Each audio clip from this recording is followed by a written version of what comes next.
હવે કાકાનું તો એક આ ટિપિકલ કેરેક્ટર હતું. બાકી ઘણા કલાકારોને તો એવી ટેવ હોય છે કે સાવ નાની વાતમાંથી પણ જોક કરી નાખે. જેમ કે રેડિયો પર પેલી ક્રિકેટની કોમેન્ટ્રી ચાલતી હતી. પત્ની ગામડાની કે બહુ ખબર ના પડે કે કોમેન્ટ્રીમાં શું ચાલે છે, અને પેલા પતિને સખત રસ પડે એટલે કાને રેડિયો લગાડીને સતત સાંભળ્યા કરે. ઇન્ડિયન બધા ક્રિકેટર્સ એક પછી એક આઉટ થતા જાય. પેલાને ટેન્શન વધતું જાય કે હવે યાર જો આઉટ થઈ ગયા તો આગળ મેચ નહીં ચાલે, હારી જઈશું. આ તે ક્યારનું ચાલ્યું એમાં સખત કોઈ એક્સાઇટિંગ કોઈ કે બોલિંગ કરી અને પેલો બેટ્સમેન આઉટ થઈ ગયો. જોરથી પતિએ કપાળ કૂટી, ઓ હા આઉટ થઈ ગયા. પત્ની રસોડામાંથી કે ક્યારની ના પાડતી હતી, વાગ્યો ને માથે બોલ, શું કામ કાને લગાડીને સાંભળ્યા કરીએ. એવા જ આપણા એક કલાકાર છે મહેશ શાસ્ત્રી, જેમને સાવ નાની વાતમાંથી પણ જોક કહેવાની કલા બહુ સાધ્ય છે, અને આપણા ગુજરાતમાં તો ખરા જ, સાથોસાથ પરદેશમાં પણ એટલા જ લોકપ્રિય છે. તો આવે છે મહેશ શાસ્ત્રી.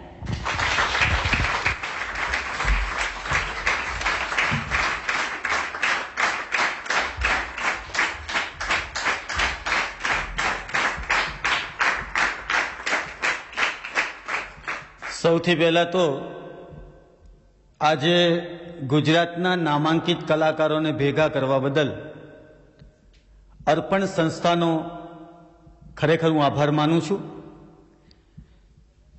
તેમજ સૌથી વધારે આભાર તો માનું છું મારા ગુજરાતના કદરદાન પ્રેક્ષકોનો, કે જે અમારી જોક સમજી શકે છે, માણી શકે છે. જ્યારે એનાઉન્સમેન્ટ થાય છે કે ગુજરાતના મહાન કલાકાર, ત્યારે મને એક વાતનું દુઃખ થાય છે કે ગુજરાતનો કોઈ પણ હાસ્ય કલાકાર મહાન નથી. એને પચાવવા વાળું ઓડિયન્સ, પ્રેક્ષકો મહાન છે, જે કલાકારને પચાવી શકે છે. બાકી જોક તો 2.5 રૂપિયાની ચોપડીમાં આવે છે,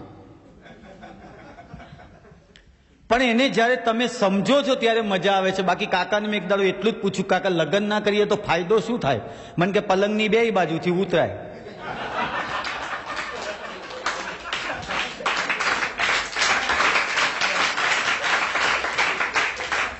એટલા માટે હું હંમેશા મારા પ્રેક્ષકોને કહું છું કે મારા પ્રેક્ષકો મને પચાવે છે. જોક મોટી નથી, મોટું કોણ છે? સમજદાર વર્ગ મોટો છે. અહીં તો ભિખારી જોક કરે છે. ભદ્રકાળીના મંદિરમાંથી દર્શન કરીને બહાર નીકળ્યો, ભિખારી મળ્યો, મને કે સાહેબ 4 દાડાથી પેટમાં અનાજનો દાણો નથી ગયો. મેં કહ્યું સાચું બોલે? કે હકીકતમાં ખાધું નથી મેં. મેં કહ્યું 10 રૂપિયા સામે જમી લેજે. પણ મેં પાછો બોલ્યા, મેં જમજે દોસ્તો, પૈસા મારા વેડફી નહીં નાખતો ખોટા રસ્તે. ના સાહેબ જમીશ, કે ભગવાન તમારું ભલું કરે. મેં પાછો બોલ્યા, મેં કહ્યું તારી આવી દશા થઈ કઈ રીતે? મને કે હું તમારી જેમ ઉદાર હતો.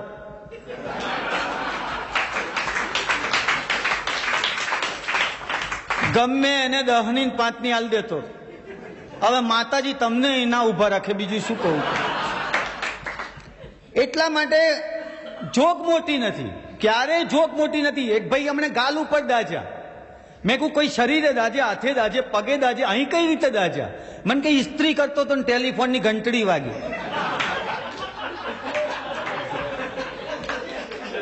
હલો કરીને આમ કરીને ચોટી ગઈ. પછી ખબર પડી ટેલિફોન તો પણ પડ્યો છે. કાકી માંદા પડ્યા, ડાક્ટરને બોલાયા, ડાક્ટર આવીને કાકીની નાડી પકડી. કાકાના હું જઈને કે શું થાય છે? કાકો તો મારા વાઈફ થાય છે. ડોક્ટર કહે તો મને ખબર છે, પણ એમને શું થાય છે? તાકે એને પૂછ ને ભાઈ, એમને શું થાય છે મને ખબર હોય તો તમને શું કામ લાવ્યો? આપણે ત્યાં તો રિક્ષાવાળા જોક કરે છે.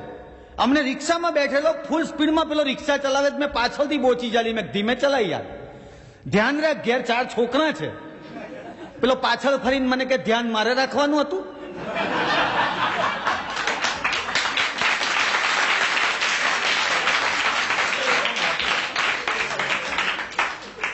આપણે ત્યાં અમદાવાદમાં જેમ દિનકરે કીધું, દિનેશે કીધું કે અમદાવાદમાં જોક સરળતાથી મળી જાય છે. ક્યારેક અમે ઓબ્ઝર્વેશનમાં લઈ આવીએ છીએ. ઓબ્ઝર્વેશન કરતા કરતા તમે માર્કેટ જાઓ, શાક લઈને આવો છો, શાકવાળા જોક કરે છે. અમને સફરજનની લારી વાળીને પૂછ્યું શું ભાવ છે સફરજન? મને કે રૂપિયાના 4. મેં કંઈ ઓછું કરીને તકતાઈને લઈ જાઉં.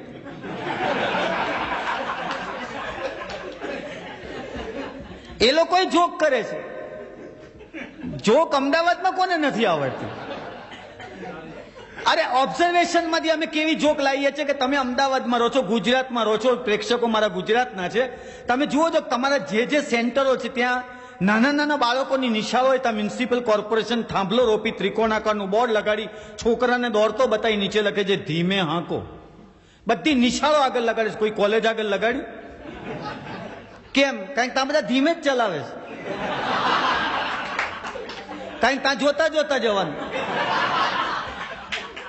અહીં નાના છોકરા નિહાળમાં શું જોવાનું? એટલા માટે મ્યુનિસિપલ કોર્પોરેશને થાંભલા મારવા પડે છે કે ધીમે આંકો. આ રસ્તે ચાલતા ચાલતા જોક મળે છે. અમને તો એક રિક્ષા પાછળ સુરેશ, કાંતા, અનિલા એવું નામ લખેલું. મેં કહ્યું આ કોઈ સારા ફેમિલીનો લાગે છે, મોટા કુટુંબ વાળો લાગે છે.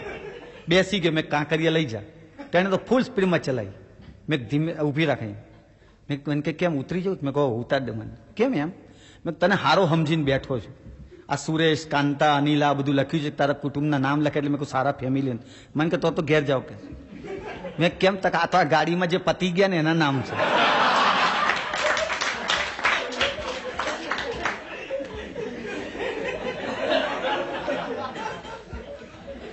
એવું નથી કે મિમિક્રી વાળાની જોક ના થાય. હમણાં હેર કટિંગ સલૂનમાં ગયો તો વાળ કપાવવા માટે, તે કોઈ કાકા ઘરડા વાળ કાપતા હશે. મને કે કેવા વાળ કાપવા છે, કઈ સ્ટાઇલમાં? એટલે હું પાછો એક્ટર ટાઈપ થઈ ગયો. મેં અમિતાભ બચ્ચન સ્ટાઇલ કાપો. તો વચ્ચેથી અસ્ત્રો મેલ દીધો, એક આડો ઉડાડ્યો, તોલું કરી નાખ્યું. મેં કીધું યાર કાકા મેં તમને કહ્યું ને અમિતાભ બચ્ચન સ્ટાઇલ. તક બરોબર છે. મેં શું કપાલ યાર, અમિતાભ બચ્ચન ની સ્ટાઇલ આવી છે? મને કે માથાકૂટ નહીં, એ નાનો હતો તારે મેં જોયો હતો.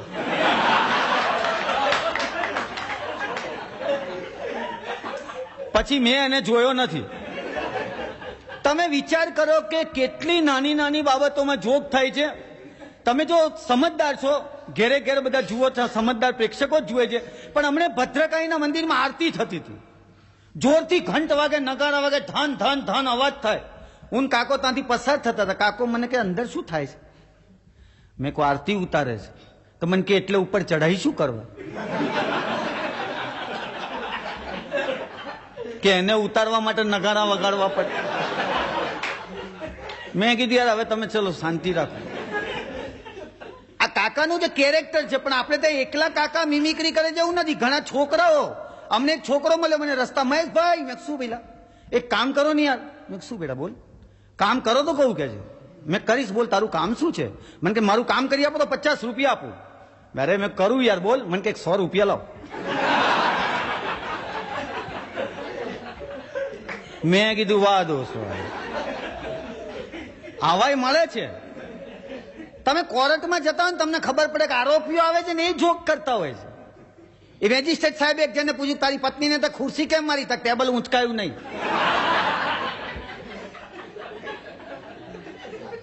અમને કોર્ટમાં એક છૂટાછેડાનો કેસ ચાલતો હતો. હસબન્ડ વાઈફને સામસામી પાંજરામાં ઉભા રાખીને મેજિસ્ટ્રેટે કીધું કે બેન તમારા હસબન્ડને છૂટાછેડા માંગ્યા છે.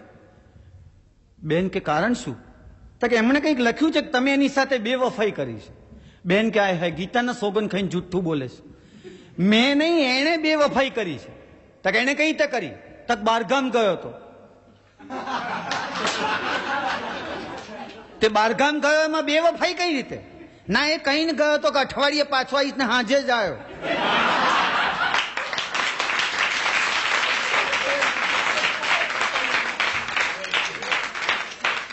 તો બેવફાઈ એને કરી મેં કરી? બોલો. મેજિસ્ટ્રેટ સાહેબ સાચું કહે છે કે ના એને કરી છે, તમે નથી કરી, તમે સાચું જ કહો છો. આપણે ત્યાં હોટલોમાં જાઓ. હમણે હું ને મારા વાઈફ હોટલમાં નાસ્તો કરવા ગયેલા, ટમેટો સૂપ ને બ્રેડ બટર મંગાયા. અમે બે વાતો કરતા હતા, કુટુંબ બાબતની ચર્ચા કરતા હતા. વેઇટર આવ્યો, મારો સૂપ ચમચા વડે આમાં લઈ ગયો. એટલે મેં વેઇટરને બોલાવ્યો. મેં કહું આમાં કેમ મને નથી આવડતું હલાવતા, મારા સૂપને તું અડ્યો કેમ? મને કે સાહેબ એવું નથી, હવાનો મારો તપેલામાં એક દાંત પડી ગયો છે.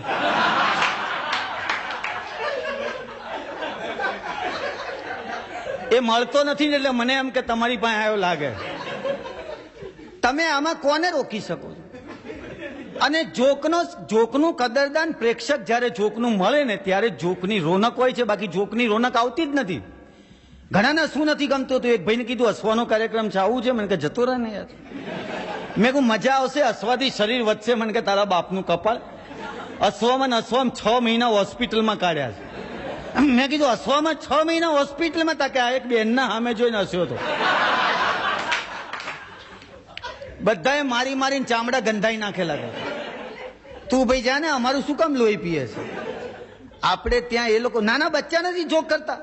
મારો આટલો નાનો બાબો છે, મને એક દાડો સવારે ઉઠીને મને કે પપ્પા, મેં કહા બેટા તમે પોળે ઉભા રહો છો? મેં કહા તો આવતા જતા છોકરીઓ જોતા હશો. મેં કહું બેટા આવું ના પૂછાય તારાથી, હવે લાફો મારીશ. નાના કે આ તો સારી વાત છે. મેં કહા આ જોઉં છું, ચાલ શું છે શું. મને કે ક્યાંય તમે આપણા લત્તામાં દાઢીવાળી છોકરી જોઈ? મેં કહું બેટા છોકરાને દાઢી હોય, છોકરીને ન હોય કોઈ દિવસ. મને કે હું દાઢીવાળી છોકરી બતાવું તો મેં કહું અત્યારે 100 રૂપિયા આલ દઉં. પોલના નાકે લાવ્યો, કોઈ કોલેજની છોકરી જતી ત્યાં ઉભી રાખી, બેન અહીં આવો ને. પેલા બેન પાસે આવ્યા, શું બાબા કે? તો એને દાઢી પકડી, એને દાઢી પકડી. મને કે આને શું કહેવાય? મેં કીધું યાર આ તો દાઢી કહેવાય.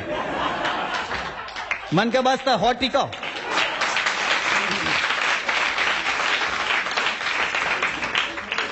₹100 આપીને હું પોળમાં જતો હતો, મને પાછો બોલાવ્યો. મને કે વાત કહું પપ્પા. મેં શું હવેથી ધ્યાન રાખજો કે છોડીઓને દાઢી હોય પણ ઉપર વાળ ના હોય. ત્યારે મેં કીધું હા ભાઈ હવે બાપ તું મારો બાપ સાચો. બચ્ચા બી જોક કરે છે, વડીલો જોક કરે છે, ક્યારે પત્ની જોક કરે છે, પણ ક્યારે. અને હું તો ગુજરાતના તમામ પ્રેક્ષકોનો એટલા માટે આભાર માનું છું કે બધા ગુજરાતના તમામ પ્રેક્ષકો પોતાના ફેમિલી સાથે બેસીને આ જોક માણી શકે છે.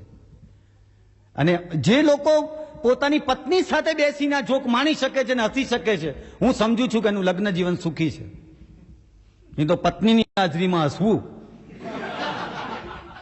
એક દાડો હું પ્રોગ્રામ જોવા ગયો હતો ને હસતો હતો, મારા વાઈફ એમ કુણી મસી હે કરો. હસવા ના દે લોકો. આ મદ્રાસ વાળાએ તેલ બહાર પાડ્યું છે વાળ વધારવાનું, પણ ઉતારવાનું કામ આ લોકોનું છે. ભલે કે તારે જે તેલ કાઢવા હોય કાઢ, ઉતારવાનું અમારા હાથમાં છે. એ લોકો સમજે. અને ઘણી વાર કેટલી નાની જોક હોય છે, એટલી બધી નાની જોક હોય છે. અમારે ત્યાં આવજોનો રિવાજ છે.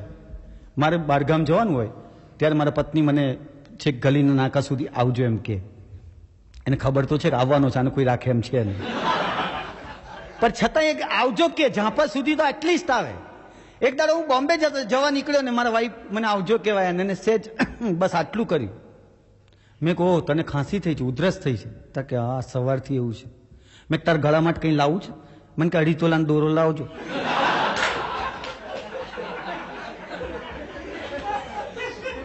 આ લોકોને વતાવાય નહીં. જો વતાયા કે મરી ગયા. પહેલાના જમાનામાં તો શું છે, એમ કહેવાતું હતું કે સ્ત્રીનું સૌભાગ્ય એટલે એનો ચાંદલો. ચાંદલો એટલે સ્ત્રીનું સૌભાગ્ય કહેવાય. અત્યારે તમારા ઘણાના ઘરમાં જોજો, એ સૌભાગ્ય ટાઇલ્સ ઉપર લગાડી હોય, બાથરૂમમાં ઘણાના ટાઇલ્સ ઉપર લગાડેલું હશે. અમારે થાંભલા પર ચોંટાડે છે. અને એમાં જો આપણે અડેલીનું ઉભા રહે ને જો ખમીસ ઉપર ચોંટી ગયો તો પાછા લડે આપણી જ જોડે કે આજે તમે ઓફિસ ગયા નથી. અલ્યા ભાઈ આ તારું જ સૌભાગ્ય ચોટ્યું છે. પણ એ લોકોને સમજવામાં પ્રોબ્લેમ, અને ઘણીવાર મિસઅન્ડરસ્ટેન્ડિંગ. તમે તમારા જોકને સમજાઈ ન શકો. તમારી જોક તો માને નહીં પ્રેક્ષક, કોઈ દિવસ માને નહીં. હું મારા વાઈફને લઈને અમને હોટલમાં નાસ્તો કર્યો, અંદર ગીરદી હતી, તમને બહાર બેસાડ્યા. બેઠા હતા અમે તો બહાર. મેં કહ્યું મેગેઝિન વાંચ. મેગેઝિન વાંચતી હતી. મેં કહ્યું અંદર જગ્યા થશે એટલે બોલાવશું. એટલે મારા વાઈફે ટેબલ નીચેથી પગ માર્યો મને. મને કે મહેશ, મને મહેશ કે છે. એટલે મને તું કઈને બોલાવે છે, નોકરને તમે કે છે.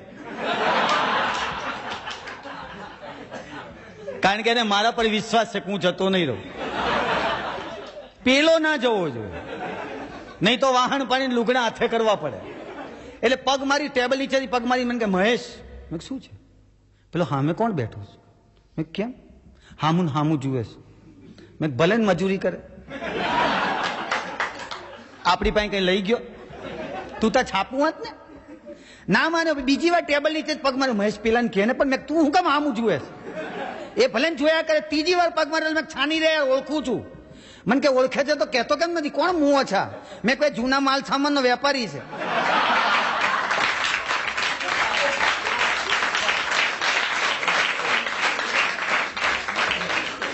હવે હકીકતમાં માંડવીની પોળમાં ભંગારની એની દુકાન છે, પણ એ દાડાથી મારા ઘરમાં ઝઘડો પેટો ખલાસ. હવે અમે જૂના થઈ ગયા.